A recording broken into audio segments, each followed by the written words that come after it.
వరంగల్ జిల్లా నల్లబెల్లి మండలంలో దారుణం చోటు చేసుకుంది. మూడు చక్రపల్లిలో వివాహేతర సంబంధం నెపంతో దారుణ హత్య అక్కడ జరిగింది. దారుణ హత్య గురయ్యాడు బానోతు కొమ్మాలు. శనివారం రాత్రి చెరువు కట్టపై హత్యకు గురయ్యాడు కొమ్మాలు. అదే గ్రామానికి చెందిన ఓ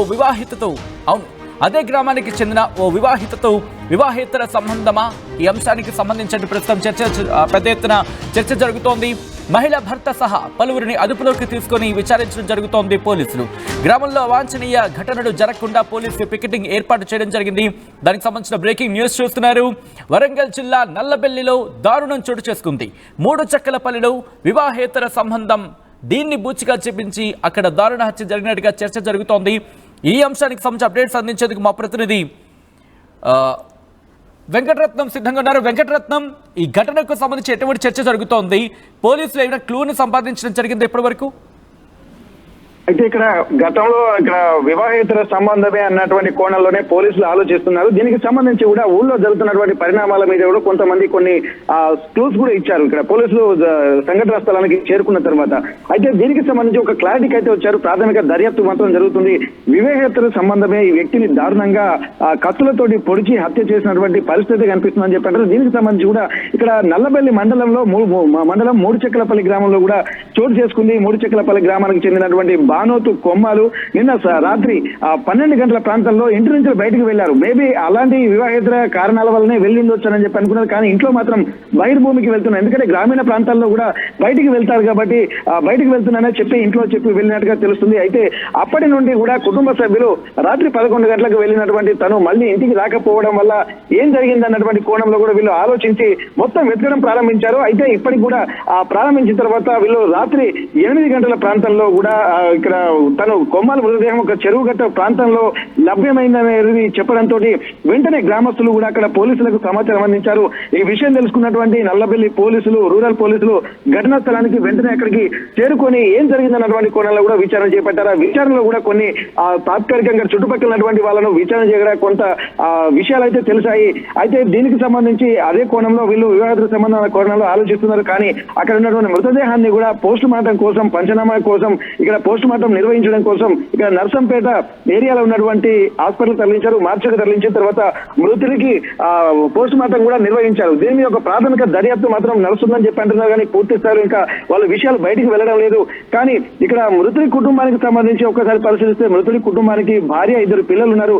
అదే గ్రామానికి చెందినటువంటి ఒక వివాహిత తోటి ఈమెకు అక్రమ సంబంధం కూడా ఉన్నట్టుగా ఇక్కడ గతంలో కొంతమంది తెలియజేశారు. అయితే దీనికి సంబంధించి కూడా ఎవరైతే అక్కడ వివాహేతర సంబంధం పెట్టుకున్నారో ఆ మహిళ భర్త దీని గురించి కొన్నిసార్లు భార్యను కూడా హెచ్చరించినట్టుగా తెలుస్తుంది. కానీ ఆ హెచ్చరికలను కూడా బేఖాతరు చేస్తుంటారు. మళ్ళీ అదే పథకం అదే కంటిన్యూ చేస్తుండడంతో పథకం ప్రకారమే వీళ్ళు బయటికి పిలిపించినట్టుగా తెలుస్తుంది.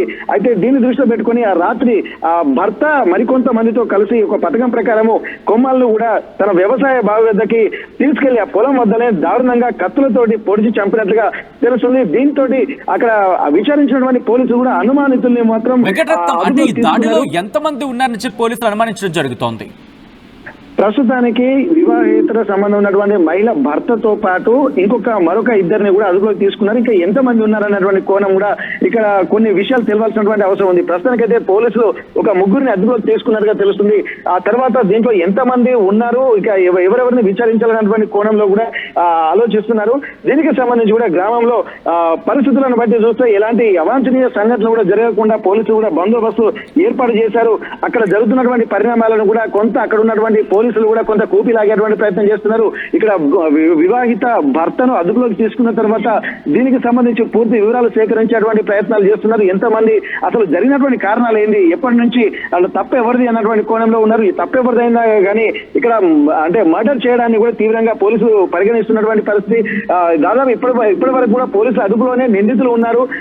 అదుపులోకి తీసుకున్న వ్యక్తి మరి ముఖ్యంగా వివాహేతర సంబంధం కారణంగా అంటే అనుమానంతో ఈ దారుణ హత్యకు పాల్పడిన ఘటన చెప్పుకుంటున్న నేపథ్యంలో ఆ మహిళ ఎవరైతే ఈ ఆరోపణలు కావచ్చు లేకపోతే ఈ అంశానికి సంబంధించి ఇక్కడ చర్చ జరుగుతుందో ఆ మహిళను కూడా పోలీసులు ఎంక్వైరీ చేయడం జరుగుతోందా? ఎందుకంటే ప్రస్తుతం ఆ విషయానికి సెంట్రిక్ అంటే వివాహేతర సంబంధం అంశంకి చుట్టూతోనే ప్రస్తుతం ఈ విచారణ జరుగుతోంది కాబట్టి ఆ మహిళను కూడా పోలీసులు విచారించడం జరుగుతోందా? తప్పకుండా సచిన్, ఎందుకంటే ఇప్పుడు వాళ్ళ భర్తను కూడా అదుపులోకి తీసుకున్నటువంటి కోణంలోనే ముందు ఈ విషయం కూడా అక్కడ ఉన్నటువంటి స్థానికులకు కూడా తెలిసినట్టుగా తెలుస్తుంది. కానీ ఆ మహిళను కూడా అదుపులోకి తీసుకుని ఆమెను కూడా విచారిస్తున్నట్టు, దీంట్లో నిజాలు ఏంటనేది కూడా మొత్తం పూర్తి దర్యాప్తు మాత్రం పోలీసులు చేస్తున్నారు. ఇక్కడ భర్తతో పాటు హత్యలో పాల్గొన్నటువంటి నిందితులతో పాటు ఆ వివాహితను కూడా పోలీసులు విచారించారు. విచారించిన తర్వాత అసలు ఇంకా ఒక విషయం అయితే అసలు ఏం జరిగిందన్నటువంటి విషయం కూడా పోలీసులు ఇంకా బయటికి చెప్పలేదు. అసలు మీడియాకు సమాచారం కూడా అందించలేనటువంటి పరిస్థితి, ఎందుకంటే కొద్దిగా కాంట్రవర్షియల్ గా ఉంటున్నటువంటి పూర్తి స్థాయి విచారణ చేసిన తర్వాతనే అసలు విషయం మీడియా సమావేశం పెట్టి చెప్తామన్నటువంటి ఆ కోణంలో కూడా పోలీసులు మీడియాకి చెప్పడం జరుగుతుంది. కాబట్టి ఇక్కడ వివాహితను విచారించడము ప్లస్ ఆ పోలీసుల అదుపులో మాత్రము ఇక మిగిలిన మరో 3 నిందితులు ఉన్నట్టుగా తెలుస్తుంది సచిన్. రైట్, అంటే దాదాపుగా ఈ ఇన్ఫాక్ట్ ఈ హత్య జరిగి కొన్ని గంటలు కావస్తోంది కాబట్టి క్లూస్ ఏమైనా సంపాదించడం జరిగిందా? దాంతోపాటు ప్రస్తుతం ఇన్వెస్టిగేషన్ ఎంతవరకు వచ్చిందంటున్నారు పోలీసులు? అంశానికి సంబంధించి క్లారిటీ ఇచ్చే అవకాశం ఉంది వెంకటరత్నం. అయితే ఇక్కడ మనకు వెతకబోయిన తీగ కాలికి తగిలినట్టుగా ఇది పక్క కారణాలు కూడా ముందు కొంత స్థానికులు చెప్పినట్టుగా కొంతమంది ఇక్కడ దీనికి సంబంధించి హత్యకు గల కారణాలు ఏంటనేది ఊళ్ళో గుసగుసలు జరుగుతున్నాయి. దాని తగ్గట్టే కొంత ఇన్వెస్టిగేషన్ చేస్తున్నారు పోలీసులు. అదే కోణంలో ఆలోచించారు. ఎందుకంటే ఇతనికి హత్య చేయాల్సినటువంటి అవసరం ఏమొచ్చిందన్నటువంటి కోణంలో ఇది, ప్లస్ హత్యకు గురి కావడానికి కారణాలు ఏంటన్నటువంటి కోణంలో కూడా వీళ్ళు ప్రాథమిక దర్యాప్తులో ఇక్కడ వీళ్ళు ఒకటే టార్గెట్ చేసుకున్నారు. అసలు ఇది వివాహేతర సంబంధం అన్నటువంటి ఒక కాన్ఫిడెంట్ వచ్చిన తర్వాత తను ఎవరెవరైతే ఉన్నారన్నటువంటి కోణంలో వివాహిత భర్తతో పాటు మరి కొంతమంది అదుపులో తీసుకున్నారు. అంటే వీళ్ళు పక్క సమాచారం కూడా తీసుకున్నారు. వాళ్ళు కూడా ఒప్పుకున్నట్టుగా తెలుస్తుంది. ఇంకా మిగిలిన వివరాలు పూర్తి స్థాయిలో చెప్పాల్సినటువంటి అవసరం అయితే కనిపిస్తుంది సచిన్. కేవలం వివాహేతర సంబంధం అనే కోణంలో చూడడం జరుగుతుందా, లేకపోతే ఈ ఆర్థిక లావాదేవీల అంశం గురించి కూడా చర్చ జరుగుతూ ఉంటుంది ఇటువంటి ఘటన జరిగినప్పుడు? ఆ కోణంలో కూడా పోలీసుల దర్యాప్తు జరుగుతోందా? ఎస్, ఇక్కడ మనకు ఆర్థిక కోణాలు ప్లస్ ఎందుకంటే చాలా వరకు జరుగుతున్నటువంటి మర్డర్లలో 90% పైగా ఆర్థిక పరమైన అలాగే వివాహేతర సంబంధాల కారణాల వల్లనే జరుగుతున్నాయన్నటువంటి విషయం తెలిసిందే. కానీ ఇక్కడ పోలీసులు 2 కోణాల్లో ప్రతిసారి ఆలోచిస్తూ ఉంటారు. ఎందుకంటే డబ్బులు పుచ్చుకునేటువంటి ఆర్థిక లావాదేవీల కారణంగా ఉంటుంది, ఇప్పుడు వివాహేతర సంబంధాల కారణాలు ఉంది. కానీ ఇక్కడ కొంతమంది చెప్పినటువంటి కోణంలో మాత్రం ఇదే మేజర్ గా అన్నట్టు కొంత ఆలోచిస్తున్నారు. ఎందుకంటే ఇక్కడ ఒకవేళ వీళ్ళు అంటే మధ్యతరగతి కుటుంబీకులే కాబట్టి ఒక ఎక్కువ మొత్తంలో డబ్బుల గురించి అనేటువంటిది ప్రస్తావనది కాకుండా ఇక్కడ ఉన్నటువంటి వ్యవస్థ ఆలోచించినట్టయితే ఆర్థిక పరమైనటువంటి సిచ్యువేషన్స్ ఎక్కువ ప్రాధాన్యత సంతరించుకోవు. ఎందుకంటే అంత అంటే 100 రూపాయలకు మర్డర్ చేసేటువంటి పరిస్థితులు ఉన్నాయి. కాకపోతే ఇక్కడ మనసులో పెట్టుకొని ఇక్కడ వివాహితుల సంబంధమే ప్రధాన కారణం అన్నటువంటి కోణంలోనే పోలీసులు దర్యాప్తు చేస్తున్నారు. ఆ పరంగానే వీళ్ళకు క్లూస్ కూడా లభించినట్టుగా తెలుస్తుంది. వీళ్ళని విచారించిన తర్వాత ఒక కాన్ఫిడెంట్ గా వాళ్ళు ఒక నిర్ణయానికి అయితే వచ్చారు. ఆ నిర్ణయాన్ని మాత్రం ఇంకా ప్రస్తుతానికైతే పోలీసులు వెల్లడించలేదు. అది మీడియా సమావేశం పెట్టిన తర్వాతనే చెప్తున్నారు తెలుస్తుంది. ఎందుకంటే ఇక్కడ కాలనీ వాసులు ప్లస్ ఇన్వెస్టిగేషన్ లో ఉన్నటువంటి వాళ్ళు చుట్టుపక్కల కాలనీ వాళ్ళు చెప్తున్నది కూడా ఇదే ప్రధాన కారణంగా అక్కడ ఉన్నటువంటి వాళ్ళు భావిస్తున్నారు. ఆ సమాచారం మేరకు పోలీసులు కూడా దర్యాప్తు చేస్తున్నారు. అదే మేజర్ అన్నటువంటి ఒక కారణం అయితే ఇక్కడ స్పష్టంగా కనిపిస్తుంది. దీనికి సంబంధించి పోలీసులు చెప్పిన తర్వాత మాత్రమే అసలు కారణాలు తెలిసేటువంటి అవకాశం అయితే కనిపిస్తుంది సచిన్. అప్పుడే మనం ఒక నిర్ణయానికి వచ్చే అవకాశం ఉంటుంది. మేజర్ గా మాత్రం వివాహేతర సంబంధాలే కారణం అన్నటువంటి చర్చ మాత్రం అక్కడ నల్లబెల్లి మండలం మూడుచెక్కలపల్లి గ్రామంలో జోరుగా నడుస్తుంది సచిన్. రైట్ వెంకటరత్నం, మొత్తంగా అయితే మాత్రం ప్రస్తుతం ఈ ఘటన ఒక్కసారిగా స్థానికంగా సంచలనంగా మారింది. వరంగల్ జిల్లా నల్లబెల్లిలో దారుణం జరిగింది.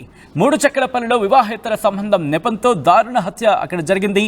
ఈ దారుణ హత్యకు గురయ్యాడు బానూతు కొమ్మాలు. శనివారం రాత్రి చెరువు కట్టపై హత్యకు గురయ్యాడు కొమ్మాలు. అదే గ్రామానికి చెందిన ఓ వివాహితతో వివాహేతర సంబంధమే ఈ ఘటనకు దారితీస్తుందా అనే కోణంలో దర్యాప్తు జరుగుతోంది. దాంతోపాటు అనేక కోణాలు కూడా దర్యాప్తు చేయడం జరుగుతోంది. పోలీసులు మహిళా భర్త సహా పలువురిని అదుపులోకి తీసుకుని విచారించడం జరుగుతోంది. నల్లబెల్లి పోలీసులు గ్రామంలో అవాంఛనీయ సంఘటన జరగకుండా పోలీసు పికెటింగ్ కూడా ఏర్పాటు చేయడం జరిగింది. ఈ ఘటన మిమ్మల్ని కాస్త కలవరపరచైతే మిమ్మల్ని కలవరపాటు గురి చేయడం ఆర్టీవీ ఉద్దేశం కాదు. కానీ ఇటువంటి కథనాలు చూసినప్పుడు కాస్త కలవరపాటు గురే అవకాశం ఉంటూ ఉంటుంది. కాబట్టి దీనికి సంబంధించి తగిన జాగ్రత్తలు తీసుకోవాలని ఆర్టీవీ సూచించడం జరుగుతోంది. ఆ విజువల్స్ మీరు చూస్తున్నారు. ప్రస్తుతం ఆ ఊర్లో పోలీసు పికెటింగ్ ఏర్పాటు చేయడం జరిగింది.